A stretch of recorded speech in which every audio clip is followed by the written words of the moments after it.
Yes, sir. I'm doing well. Yes, sir. Good to see you. Yes, sir. Same here. Because it's so important to speak to me. For the family of Judge Kennedy.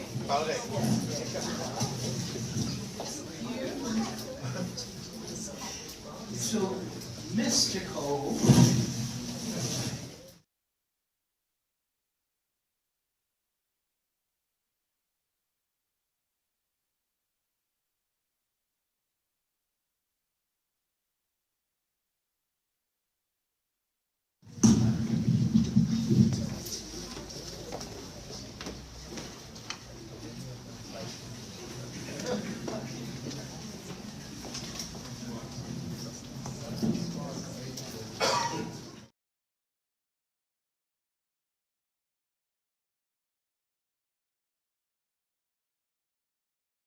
Yes, but grace and peace to you all. I am Mr. Christian Watkins, the Social Justice Minister here at Asbury United Methodist Church, and welcome you to this panel discussion honoring these trailblazers, these magnificent owners of blackness here in DC. So if you would, please give them a round of applause. And I'm joined here with my co-host, Cassidy. Hello, I'm Cassidy Carpenter. I'm a 9th grade student at Northwood High School. I'm a varsity cheerleader and a cadet Girl Scout. And I'm so excited to be here and so honored to introduce these lovely people. Starting with Miss Carol Thompson Cole, President and CEO of Venture of Philanthropy Partners.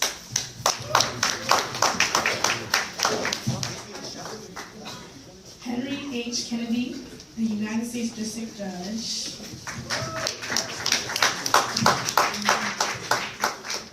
And Mr. Charles H. Ross, a Finance Director of the NFL Players Association. I'd like to give you guys the opportunity to give us a little bit of detail about yourselves and your experience with Asbury. Okay, I guess I'll start. I'm Henry H. Kennedy Jr. Before I say anything else, you know,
Asbury over the years. And now I'd like to invite our senior pastor, Reverend Dr. Ianther Mills, for introductory remarks and opening prayer. If you all would receive her with a round of applause. No applause necessary.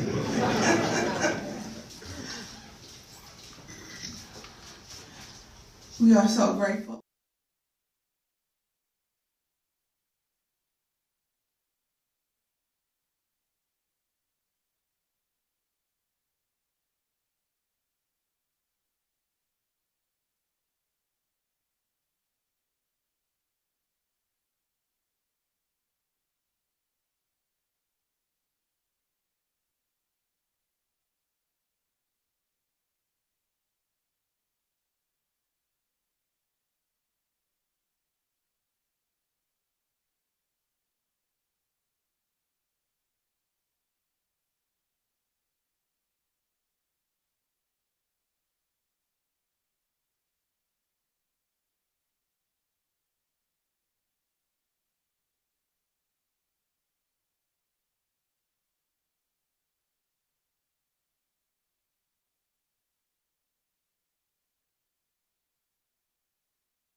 We'll give thanks for their faith that grounds them and their faithfulness to God.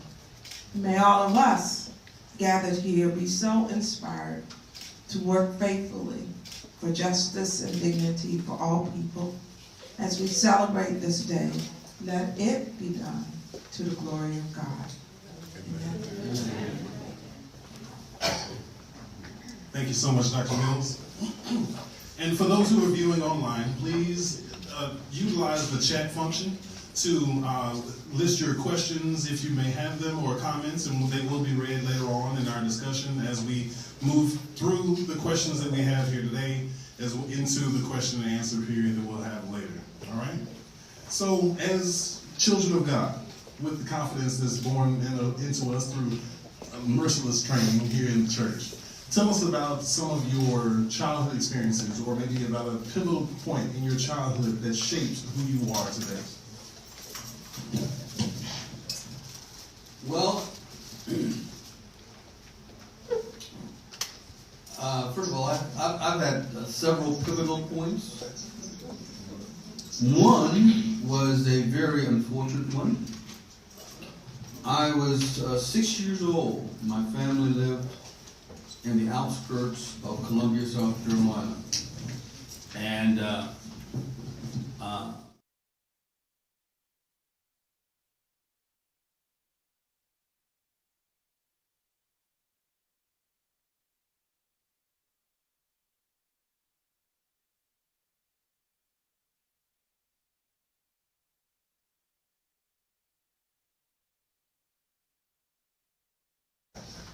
a white napkin.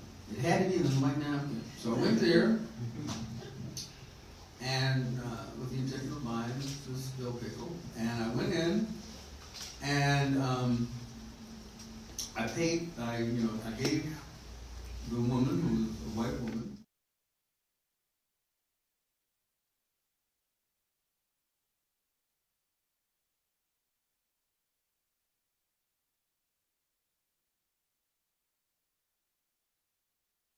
between a black customer and a white person.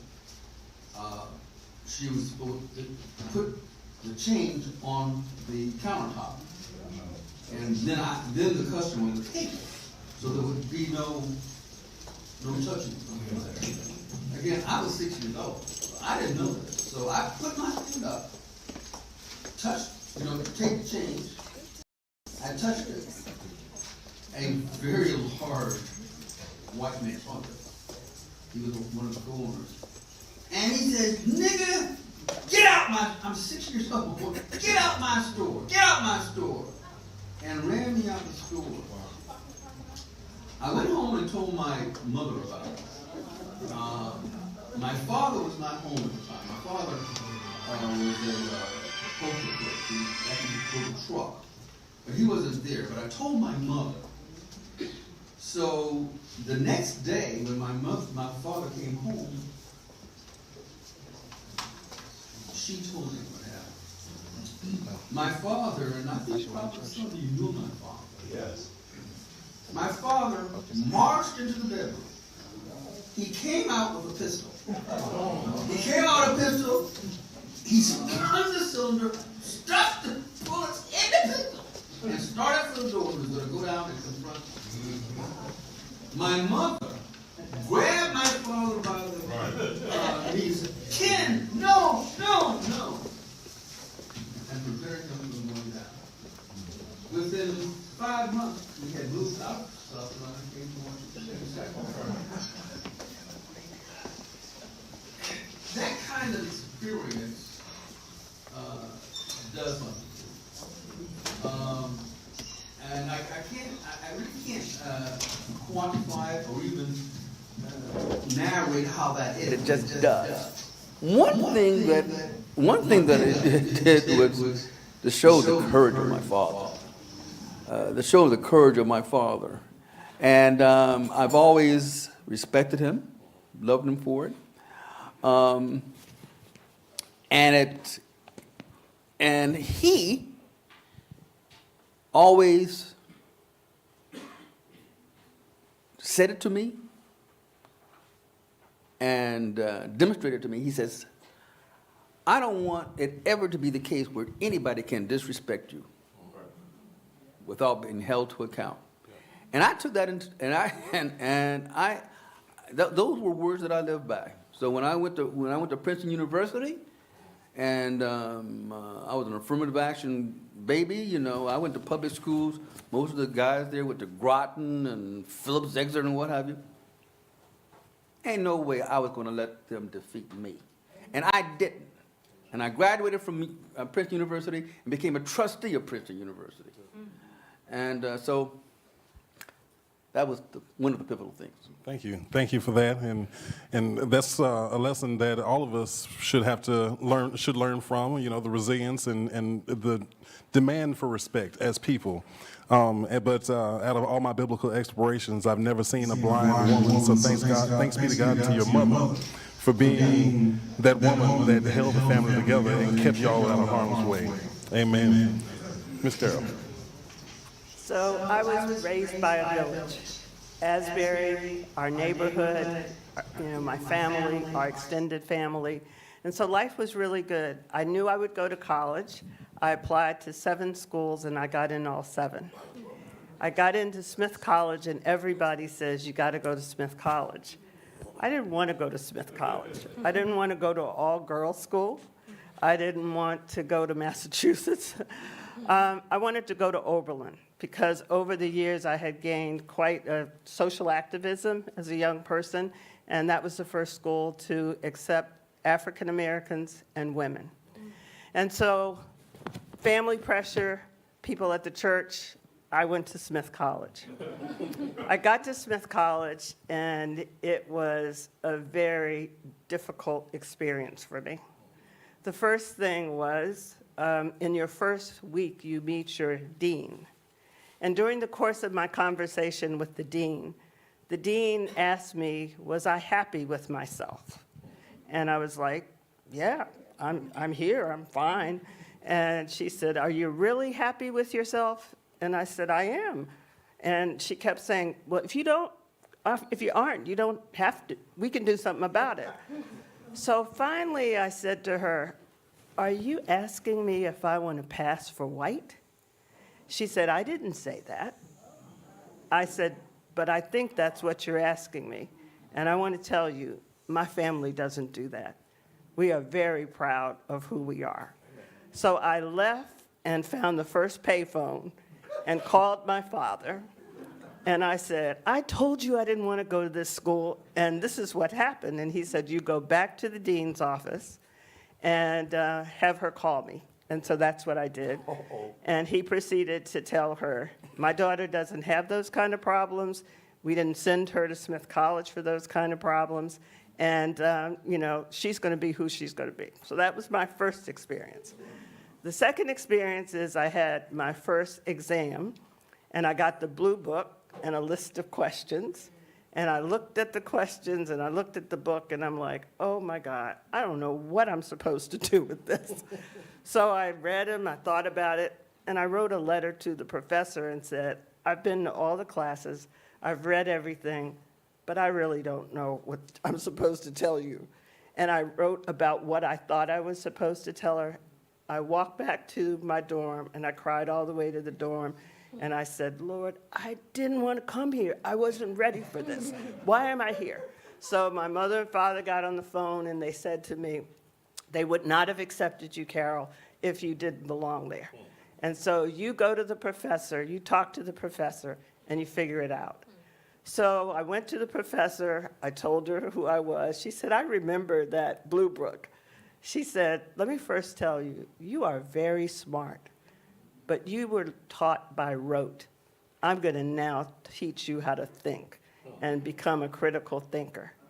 And I spent once a week for an hour with that professor, Barbara Patterson, and she changed my life. And I tell people, I'm one of the best critical thinkers you can find to solve any problem, and that has been proven through my career. So that was a difficult situation for me, but it helped me define who I was, and it also taught me you stand up for yourself and what you've been taught. And the question again was just what shaped you? A childhood memory or experience that shaped you? Yeah, well, for me, kind of getting my independence, if you will, at age 14, in that it was a great family situation, but I was the third child and ended up being the middle child. And so, if you know the middle child syndrome, you kind of overlooked a lot. I had a very extroverted older sister and an older brother. So when I came here to school, it was independence for me, and I just seemed to blossom, basically.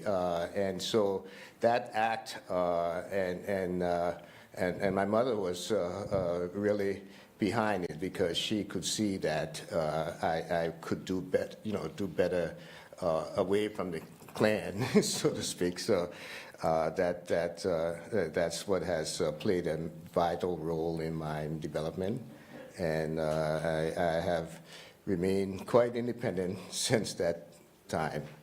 So I would consider that to be my, springboard.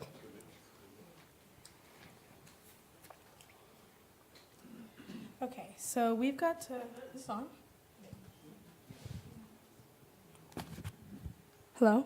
Okay, sorry about that. We've got to hear about some of your experiences growing up in Asbury. I'd like to know, how did growing up in Asbury shape your path and your career path and everything after that? Well, it's really, actually, there are two things there are two answers I would have to that. First of all, it was through Asbury that I met just a very, Asbury's had been very fortunate to have several outstanding ministers. None, in my view, were more outstanding than Reverend Frank Williams. Frank Williams, I just loved. I considered him a mentor. And so when I went to Princeton University, I thought about being a minister. As a matter of fact, I joined the chapel deacons and was very, very involved in the religious activities there at the chapel. I ended up not following that course. But the way that Asbury and my religion most affected me was when I confronted an existential threat to my existence. For 30 years, I suffered from clinical depression. It was very, very, very serious. I never attempted to take my life, but I often thought about how I would be better dead. It would be better for all concerned that I were dead than alive. And I know I see some quizzical expressions on your face. How could this man who's been so blessed, he's told us about his parents, he went to Princeton, he went to Harvard, he has these two wonderful children, how could he be depressed? Well, that's one of the awful things about the disease. There is really no answer. I had what is called endogenous depression rather than exogenous depression. Endogenous depression comes from within. It comes from within. Exogenous comes from without, when you lose your job or lose a spouse. But I had this endogenous depression. And frankly, no one ever is able to tell you, well, what caused it. For me, I know some of what caused it, and it was the sense of failure on my part. I felt that I had not lived up to Martin Luther King Jr., Medgar Evers, John Lewis. I said, here you got all this education, and you haven't been Martin Luther King and Medgar Evers and John Lewis. I know it sounds crazy, but that's how I thought.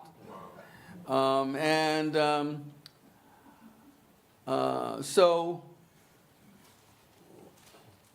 when I thought about committing suicide, and actually I remember specifically the day when I had this thought, and I looked down and I saw my younger daughter, Alex. And I said, you can't do that. You can't do that to her.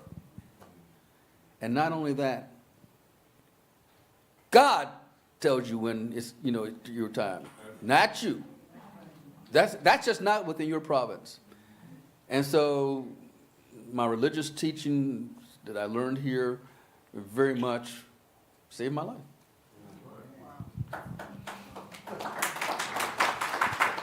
So I started by telling you how my grandfather brought us to church every Sunday. So we were here for Sunday school. We went to a service. We came back for Methodist Youth Fellowship in the afternoon. And so I was learning, and becoming very faithful during that period of time. So when I went to Smith, I was used to going to church, and I started going to Helen Hills Chapel. That was such a different religious experience. They were singing in Latin. I mean, it was just a whole different experience. So I was like, this is not really what I want to do. They had 2 African-American services, one each semester, and they basically brought in singing and that kind of thing. And that's when all the blacks came to the chapel, but other than that, they weren't there. So I called Reverend Williams, and I said, you need to help me figure out how I meet my spiritual being in this school in Massachusetts. And he said, just go sit in the chapel once or twice a week, Carol, and just be there with God. And so I started doing that. Mm-hmm. And then one day, a woman came out and said, Reverend Unsworth wants to see you. And he said, he knows you come. And so I went in to speak to Reverend Unsworth, who was head of the chapel, and we started to talk. And he became another spiritual advisor to me. He was someone that I trusted. I could speak to all the different things I was going through, and he made me feel like I was worthy, I needed to be there, and just be at peace. And so the two most important people to me were Reverend Williams and Reverend Unsworth.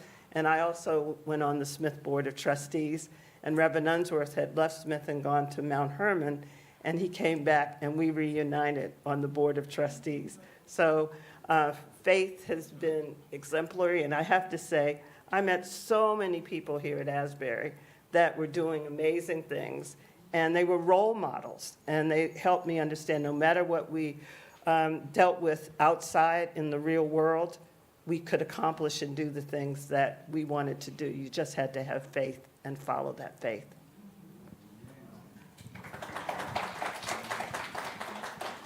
Well, I mentioned that I was walking by Asbury many, many years ago while I was in law school, and just happened to come in on a Sunday morning. And I now recall, I think, Henry, you just mentioned, it was Reverend Williams, Frank Williams, who was preaching that day. And the message just was so pointed in terms of what I needed at the time.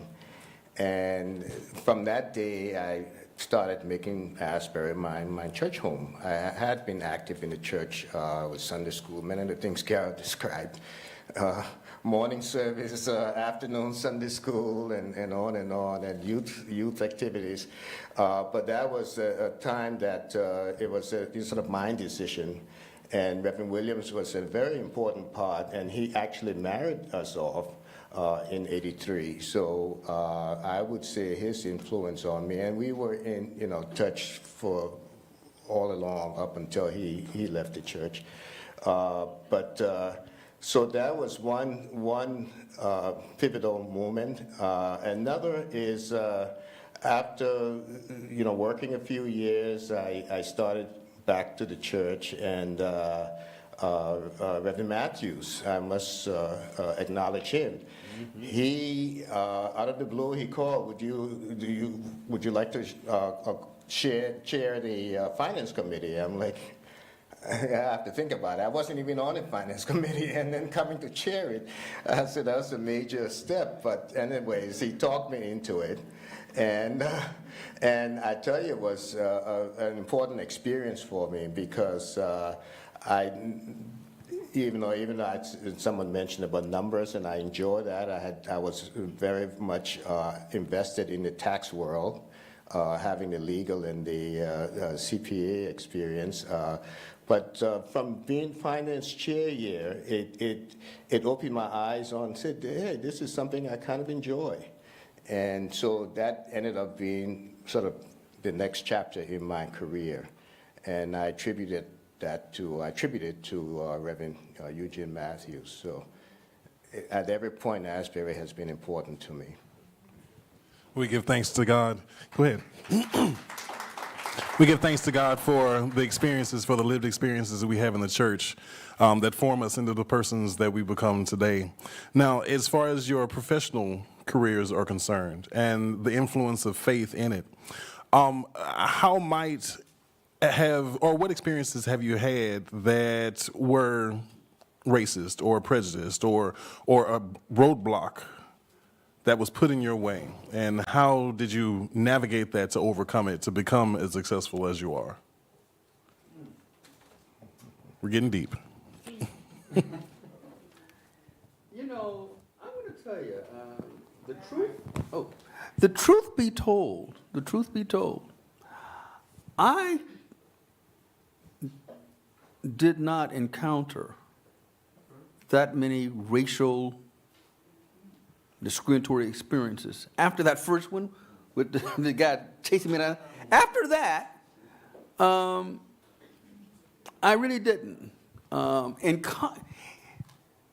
I had one in college, only one, and perhaps I should talk, before talking about that one, tell you about all of the great experiences that I had in college with my white classmates and teachers. I'm going to tell you about two,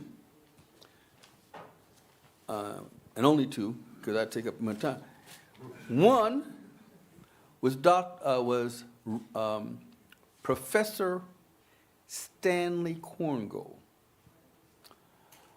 I had done well in high school here. I had graduated 7th in my class. I had done well. I'd gotten it in the Princeton University. The first course I took was Modern European Literature 101.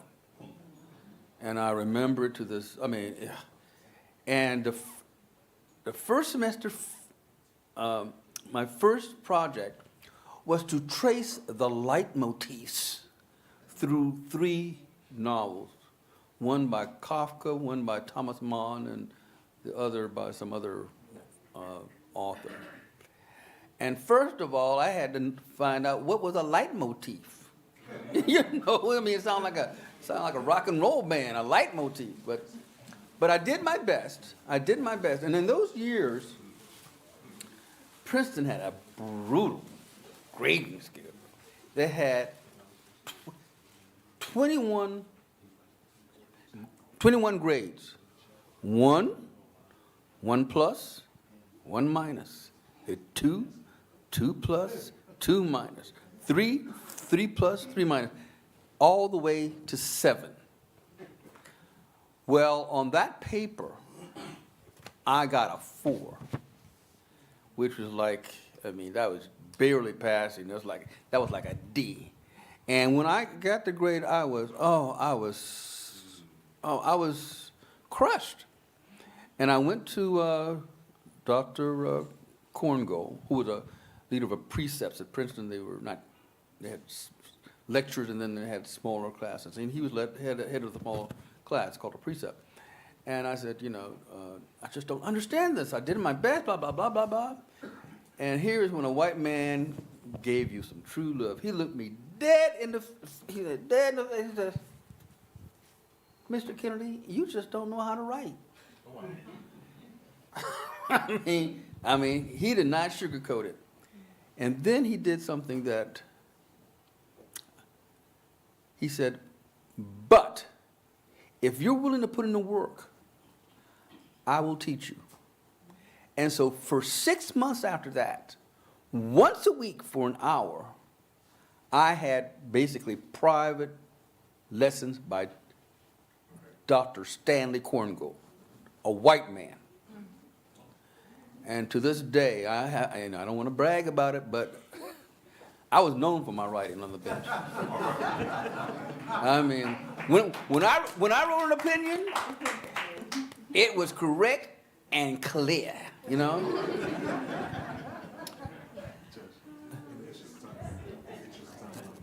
Okay, so that's it. So I would say I experienced more discrimination. Now, I went to the DC government, and I went with an administration that was really about making sure that African Americans rose to positions that they had not had in our city. And so I became a director at an early age. And so I experienced more discrimination as a woman and because of my age. So no matter what I did, it was a question is she really qualified? And so having to deal with that, when I became a director of the Department of Licenses and Investigations and Inspections, people would come into my office and I would say good morning, good afternoon, start the conversation, and they would stop talking. And I would say, what's going on here? They would say, we're waiting for the director. I'm like, I am the director. So one of the stories I remember is a gentleman looked at me and he said, so I guess it's true what they said. One day the women that have the children are going to run the world. So I said, I don't know about that, but we're well on our way to running this city. So that, it was constant questions about my ability to run. So I become the deputy mayor for economic development. I was the mayor's chief of staff. And it was time for me to go before the council to become a deputy mayor, the deputy mayor for economic development. And Nadine Winters starts the questioning. And Nadine Winters said, Carol, how old are you? And I leaned up in the chair like this. And I said, that has nothing to do with why I'm here today. I said, I have held the following positions, and I think they exemplify my ability to do this. And she said, would you please answer for the record, how old are you? And I said, I'm not going to answer. I don't even think it's legal for you to ask me that question. And I just sat back in my chair. They talked across the members. And then she said, Carol, please answer the question so we could go on. And I said, I'm 29 years old. And I still believe it has nothing to do with why I'm here today. And let's talk about my qualifications to do the job of Deputy Mayor for Economic Development. The hearing went very well. I was approved. So I got out of my chair and I walked up and leaned across the podium and said, why did you do that to me? And she said, because the guys were going to jump you during the hearing, and I wanted to get it out, and I knew you'd answer just as you answered. And I wanted to get it over so we could do what we needed to do today. So that was one of the most difficult moments in my career. But it came up over and over, being the first woman. And as you all know, I'm the only woman. We've had 2 women mayors, but we've not had another woman to be deputy mayor for, city administrator and deputy mayor for operations. We just got Mayor Bowser named the new deputy mayor for economic development, who is a woman. But we still have a lot to go through, and I look forward, when I became the city administrator, to name younger people than me to have the ability to rise up in their careers.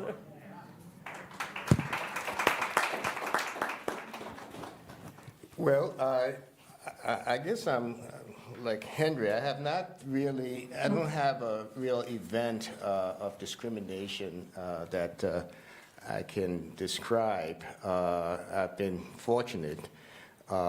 Basically, I've operated in the sort of majority world to a great extent, and I just when I first came to the country, I remember walking down the street of East Hampton, that's near Northampton, that's where I was in school, and I remember people yelling out of their cars, the N-word, and, of course, I didn't know who they were just passing by, and so I've taken the position that whenever I am called, or if I am ever called the N-word, I'm just going to not respond to it. I'm not going to engage the person or saying that. And so that's the position I take, and I really haven't experienced any dramatic discriminatory event to any great extent.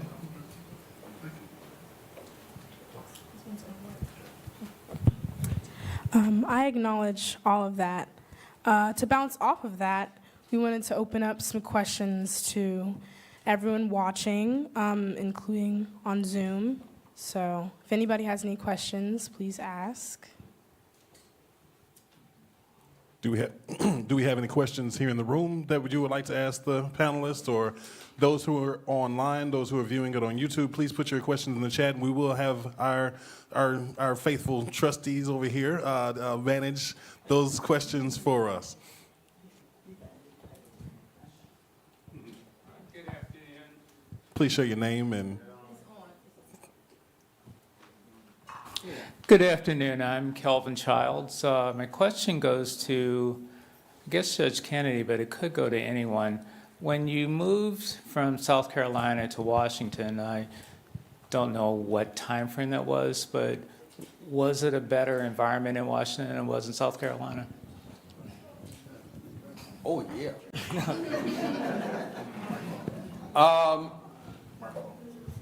I was born in 1948. My parents moved to Washington, D.C. when I was 9 years old. And was it better? First, I doubt that any black person would have faced what I faced when I went to buy that pickle. Secondly, here in Washington, D.C., I could participate in all of the sports activities in the city. In South Carolina, there was really one activity I could participate in. That was swimming. I became a very good swimmer. But there were beautiful baseball fields all around the city that I could not put my feet on because of, racial discrimination. When I would go to the theaters, I could not walk through the front door. There was a separate side entrance just for the black patrons. Now, I don't know if I should admit this, but it never get out. Me and my cousin Gary Bell, we would go to the theater. Peter would go up to and the white patrons were below, and we would spit on them. That was so much fun. I guess that's terrible. I know. How could I? But that's what happened. I'm telling the truth. But no, it was a vast difference. I think my father was right. My father thought that if he and his family stayed in South Carolina, that there would just not be the opportunities that we would have. And I think he was right. So my family moved to Silver Spring, Maryland when I went off to college, and my sister Debbie is here. And, DC public schools may have had a lot of issues with books and facilities and those kind of things, but we had some of the best African-American teachers you could ever have. And we were very well supported, and learned a lot, and people made us who we were. My brothers and sisters didn't feel like they had the same experience when they went to Montgomery County Public Schools. And so we actually moved our church membership to Maryland, and it just wasn't the same environment. And so I think one of the happiest days was when my father said at the dinner table, "We're going back to Asbury," and we all just clapped, and we were so happy. But my mother and father had to get engaged in the school system because they had to make sure they advocated for their children and to get the things that they knew others were getting in the system that they weren't being. But so it was a difference. But we moved because of the education, and we wanted a better home for a family of 8.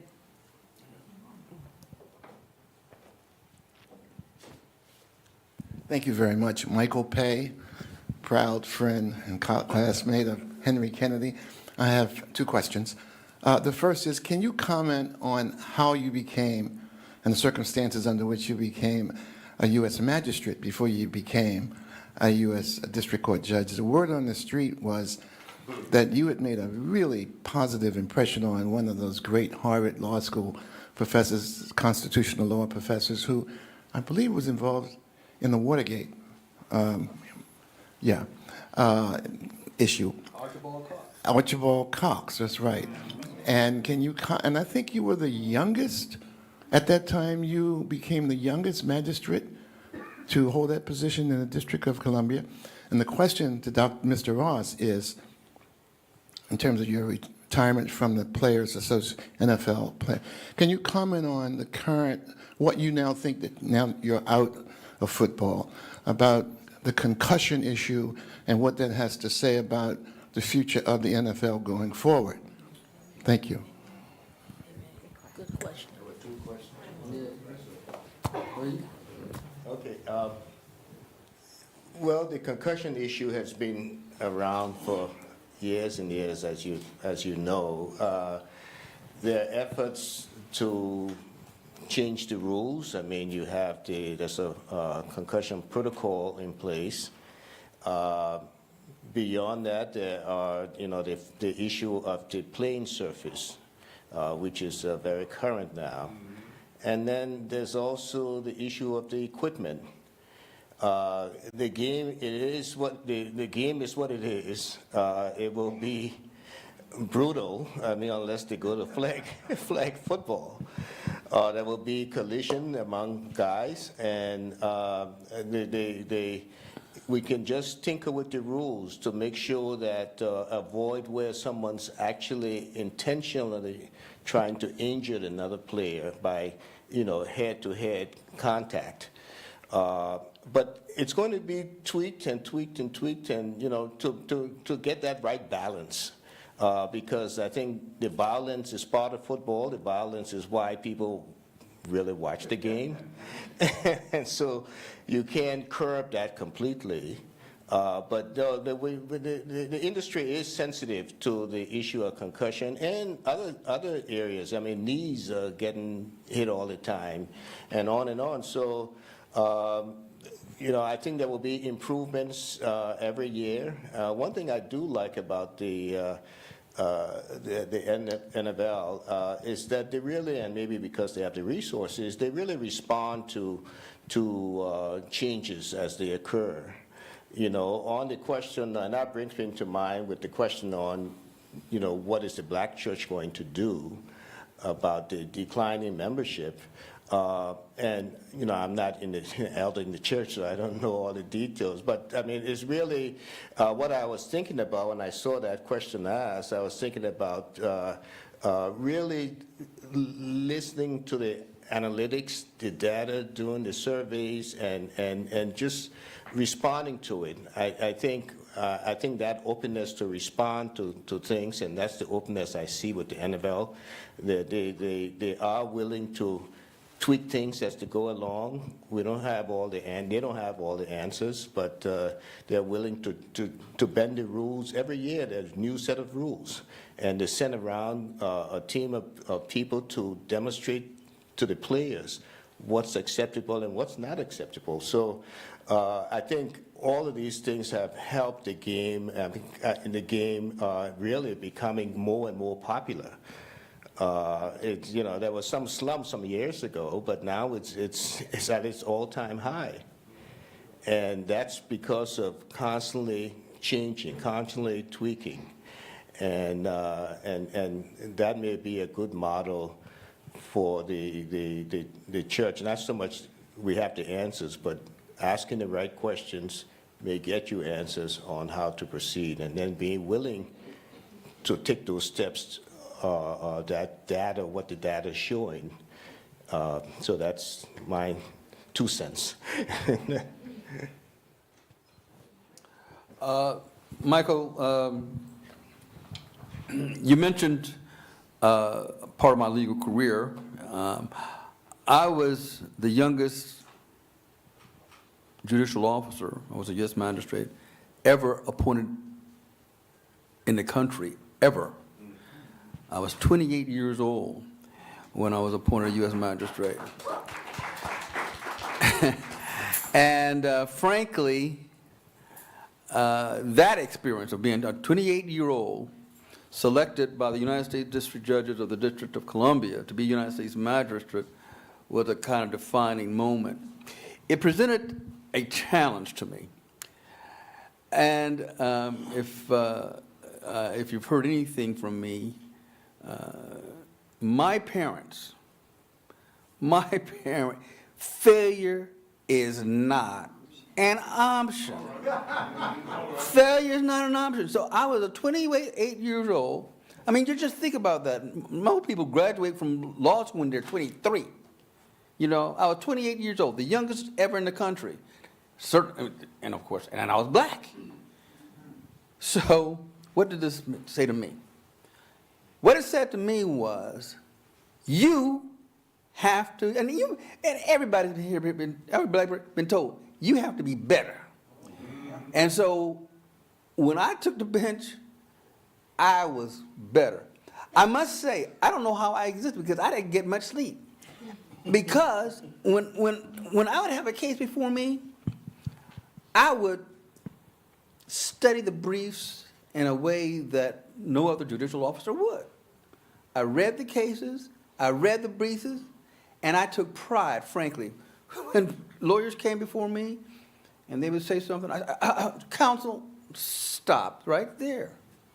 Now you make this argument based on this case that you just cited. How is that consistent with that case that you cited in footnote 4 on page 45 of your brief. You know, how can you reconcile it? And I did that for the entire time because I knew that I was under scrutiny. And we often have to be work twice as hard to be seen as half as good. But thanks be to God for the experiences that you all have shown us, that you all have experienced, that you all have elevated to us. Your mic's not working. Carol Thompson Cole. I've heard a lot about Marion Barry. You worked under him. What was your experience working under Marion Barry? He had a lot of reputation for being many things.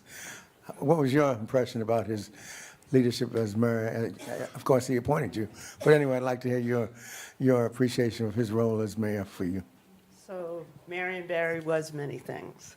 But Marion Barry, I think, has been one of the best, if not the best leaders that this community has ever had. I agree, absolutely. It is so often now that people will say to me, you know, I really thought bad of him, but now I see and can compare him to other people, and they don't care about everyone in this community in the way that Marion did.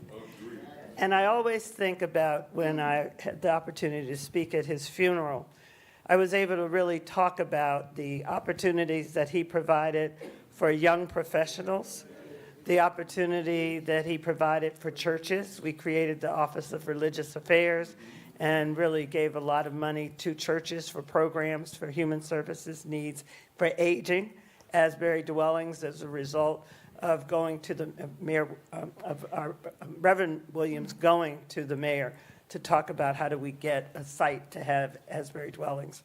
So, you know, he had his vices, but I think I said to him one day when I could see that he was very embarrassed about what was going on, I said, history will give you your due.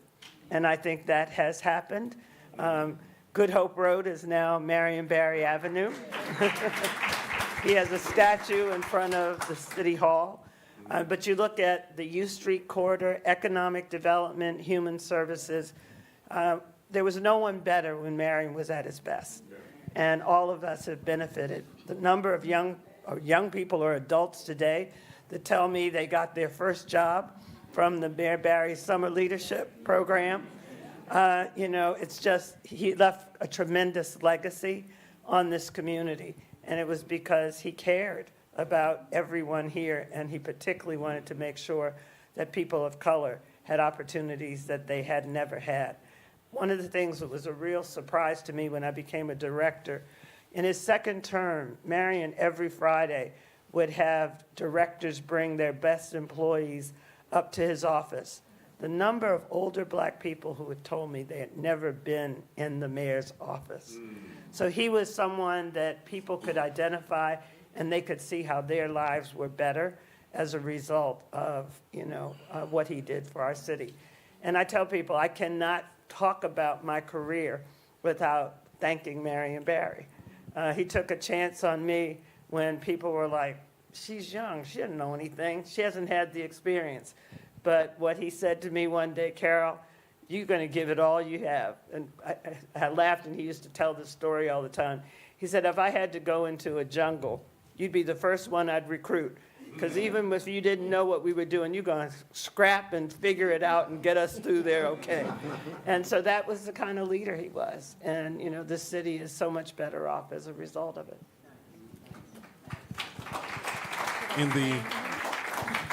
In the interest of time, thank you. In the interest of time, we have one final question. Yes, ma'am. Amen. God is good. All the time.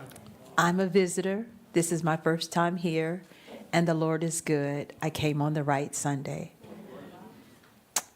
My question will be one that I ask that you would answer first in your heart and say your prayer about whether you can do what I'm going to ask. But I am the missionary, Devetta Lynn Range, and I am the IP owner, the copyright author of Black Lives Matter. I wrote the sermon. I sent the sermon. I used my good newsletter as a missionary to send it to over 1,000 people in my church, in my community, of the churches that I had visited all around America, and the bishops and missionaries who were going all around the world. So that really is the global network. I am standing to ask if you are retired, or will you let the Lord use you? And speaking of recruitment, I ask that you would assist. Will you be wise counsel for me as I continue to fight to make sure that my sentences, because I created sentences, and those sentences created a movement. No organizations, no co-founders, no Black Lives Matter plazas. Everything that is outside of what God allowed me to create and put my hand to has been hijacked. It's been in court for 4 years, and I ask, will you help this cause for God to get the glory, for creating a vision when a missionary prayed over social justice issues? When God gave the answers, I wrote it and made it plain like Habakkuk 2 asked, and people ran with it. To God be the glory. Will you help and make yourselves available for wise counsel? And I'll leave it open because sometimes people have to pray over what they can do. And if you need my assistance or emails or so, then you can answer in that way. Thank you. To God be the glory. Thank you. Well, to sum up the question, just give us a little bit of time. How will you keep us keeping on? Does that make sense? How will you participate? How will you continue to participate in your retirement and in your ongoing doings? How will you keep the ball rolling? How will you keep motivating others? How will you keep educating others? How will you keep passing on the wisdom that you all have gained so that none of it is lost? I think that, can we go there as a final marks? I'll start. So one of the things that you all don't know is that I am winding down Youth Invest Partners. After 23 years, it's time for us to actually transfer the work that we've been doing to other organizations throughout this community. And I'm going to be focused on archiving the work that we've done and actually preparing for others to pick up that work. So I am blessed that I have, over the last 20 years, run an organization that has invested over $133 million into 34 organizations throughout this region to really improve the lives of young people through early childhood, career and college readiness, and a focus on our boys and young men of color. And so I'm looking at how that work will continue beyond me and our organization. And so I'm figuring it out, as I would say right now. But I will say to all of you, our young people need us more than ever. And each of us has to figure out a way. I say to people, 13, 14, 16 years old, don't go carjack people. We have failed them, and we have to figure out what we can do at this point in time. A lot of churches are very involved in these issues, but all of us have to become more involved in these issues and the issues of our freedom going forward, because we are living in very difficult times.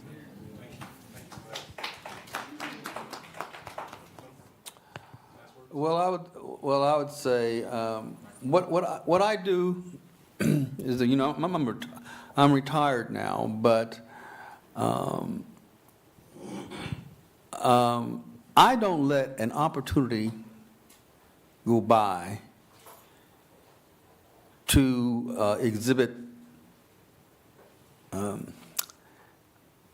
caring. And see, it doesn't have to be a big thing. I happen to serve on the board of a couple of organizations, but it can be a little thing. When you see your neighbor walk out the door, to simply smile at the neighbor and say, "How are you today?"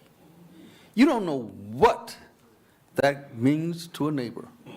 I've been told, frankly, when I've done such a thing, that I did that, you know, a man came up to me and he started crying. He says, "You know, you're the first person in weeks who said a nice thing to me." And so I think that we as Christians, I think that's what we should do. It doesn't take much. It doesn't take much. There was this, you just care. Be kind. Be compassionate. Let me skip. Big Mama, my big mama, my mother's mother. We called her Big Mama. Until only about 15 years ago, I didn't think that anybody else had a Big Mama. Now everybody got a Big Mama. But what did Big Mama tell me? What was part of my teaching? Do unto others as you would have them do unto you. Simply to just, you know, say a person's name. That's what I would say. Well, amen. After all things have been said, let us give thanks to God and to these people for the work that they've done, for the witnesses they've shared, and for the work that's going to be continuing in through their name. Amen. Thank you all very much for your wisdom that you've shared with us and for the work that you've done through Asbury. And we are grateful to have your example being made known through this church. Amen. All right. Cassidy, do you have any last minute remarks? I just wanted to say thank you again. And at the end part where you spoke about our young people, and as a young person, that really touched me. And people like you guys are people who I want to be like. And I'm listening and I'm taking notes because I want to be the next you in the next 30 or 40 years. And I thank you for that. Thank you.